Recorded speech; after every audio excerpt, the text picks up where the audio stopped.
네, 안녕하십니까. 감사 스마일입니다. 오늘 감사 스마일이 만난 사람, 감사 스마일이 만난 사람 코너에 오늘 제 고등학교 동창, 현직 변호사, 서초동에서 변호사 사무실을 운영하고 있는 김성모 변호사님을 만나러 왔습니다. 제 감사 스마일, 감사 스마일 TV 애청자분들 인사 좀 부탁드리겠습니다. 네, 안녕하세요. 감사 스마일 구독자 여러분 반갑습니다. 네. 법률사무소 마스터의 김성모 변호사입니다. 네. 일단 조금 당황하신 것 같고 약간 좀 얼어 계시는 것 같은데 일단 간단하게 간단하게 자기소개 좀 부탁드리겠습니다. 네. 저는 법률사무소 마스터 대표 변호사로 있고요. 2006년에 네. 제48회 사법시험을 합격하고 네. 사법연수원 38기로 입소해서 2009년에 수료했고 지금 현재 15년차 변호사입니다. 지금은 대한변호사협회 도산 전문 변호사로서 주로 법인회생 파산, 개인회생 파산 사건을 주로 다루고 있습니다. 아, 그렇군요. 사법고시는 이제 없어졌잖아요. 그렇죠. 네. 아, 사법고시 몇 년 준비하셨습니까? 이거 꼭 제가 물어보려고 했습니다. 뭐 대학에 입학한 걸로 치면은 네. 한 10년 했다고 봐야죠. 와, 정말 대단합니다. 네.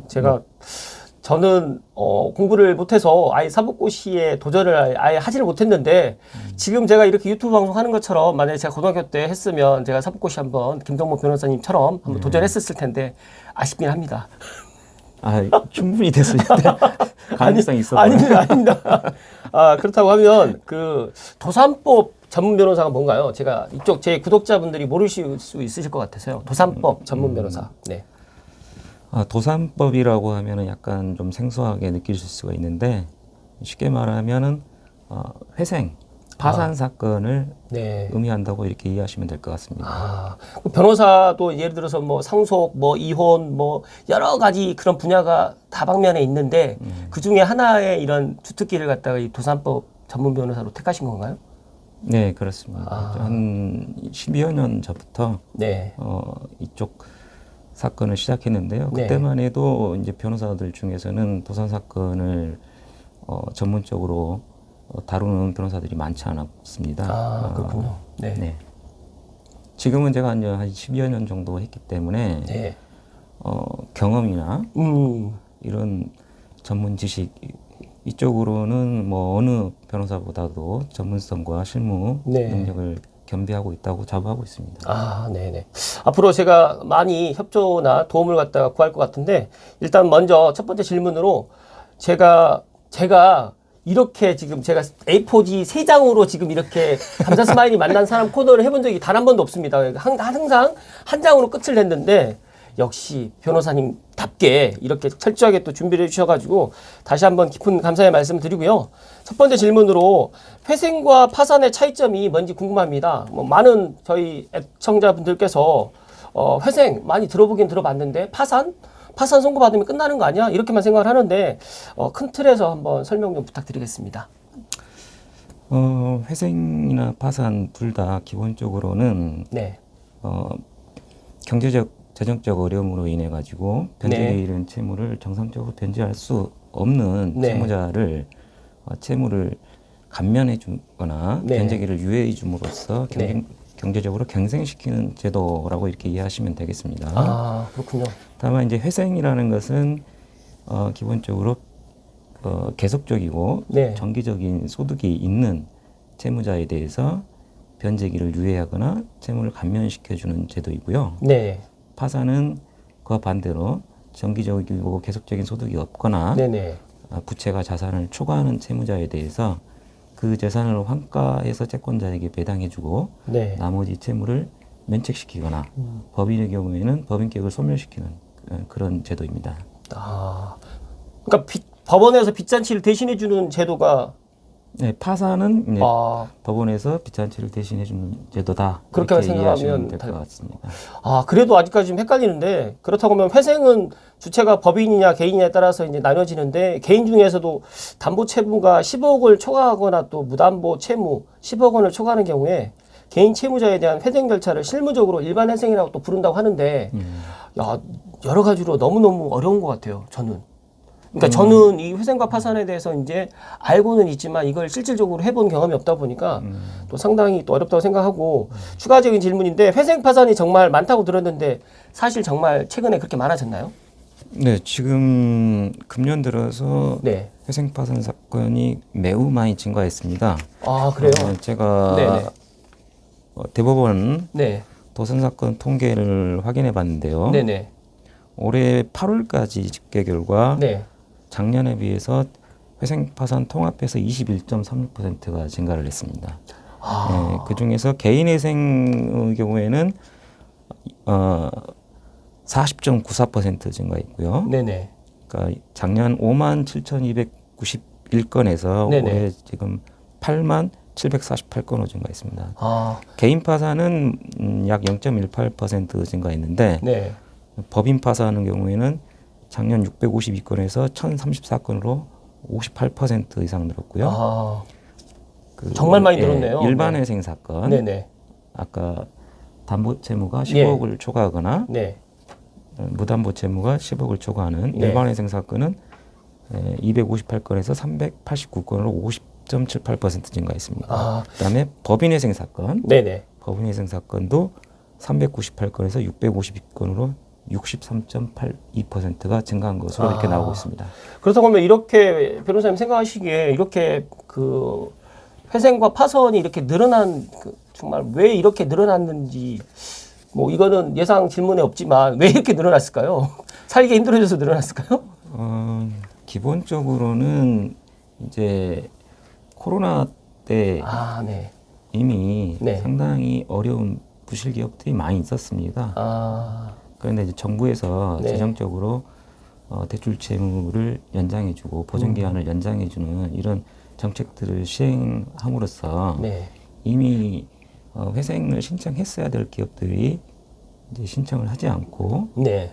있었던 것이죠. 근데 아. 지금 와서 이제 변제기 유예가 끝나고 또 최근 들어 이제 금리도 급격하게 인상되면서 네. 결국에는 이제 대출 채무들이 현실화되고 네. 하면서 이제 본격적으로 이제 그동안 미뤄졌던 회생 사건들이 늘어난 것으로 이렇게 이해하고 있습니다. 네, 금리가 가장 큰 이유라고 생각하시면 금리가 될 것 가장 같습니다. 큰 그 뭐 요인 중에 한 네. 요인이라고 그렇게 보면 될 것 같네요. 네. 아, 네. 그럼 다음 질문으로 그럼 어떤 경우에 회생을 하고 어떤 경우에 파산을 해야 되나요? 해야 하나요? 그러니까 다들 회생과 파산을 같게 생각을 하시는 분들이 의외로 많으시더라고요. 또 그러다 보니까 명쾌하게 좀 말씀 좀 해주십시오. 아까 네. 제가 뭐 회생과 파산에 대해서 네. 아까 좀 개념 정리를 해드렸었는데 네. 그러니까 회생은 정기적이고 계속적인 소득이 네. 있어야 된다. 네. 그게 원칙입니다. 그리고 계속적이고 정기적인 소득이 있어야 된다. 네, 네. 그게 이제 근로소득이든 사업소득이든. 네. 그 다음에 파산. 계속격같이 네. 이제 근로나 사업을 계속함으로써 영위할 수 있는 네. 가치. 이게 파산적 청산을 통해서 통한 가치, 그걸 청산가치라고 하는데요. 네. 그 계속기업 가치가 청산가치보다 높아야만 회생을 할 수가 있습니다. 네네. 그다음에 이제 파산은 이제 그와 반대로 이제 계속적이고 정기적인 소득이 없는 그런 개인이나 법인 네. 또는 계속기업 가치가 청산가치보다 낮은 경우에 이제 파산을 하게 되는 것이죠. 네. 그래서 뭐 회생을 하고 싶다고 해서 할 수 있는 것도 아니고 네네. 기본적으로는 그런 소득과 네. 계속기업 가치가 인정이 돼야만 이용할 수가 있는 것입니다. 네. 요즘에 이제 감사 스마일도 이제 부동산을 하다 보면서 이제 막 그 인터넷에 이제 물어보는 질문이라든지 예를 들어서 이제 전문적인 지식 같은 경우도 이제 물어보는 거 있지만 회생과 파산도 개인이 또 할 수 있나요? 개인이 이렇게 진행할 수 있나요? 그걸 뭐 그러니까 말 그대로 셀프 등기 개인으로 할 수 있는지 그런처럼 물어보는 경우가 의외로 많은데 셀프 등기 개인으로 할 수 있는 것처럼 개인 회생 파산도 개인으로 할 수 있나요?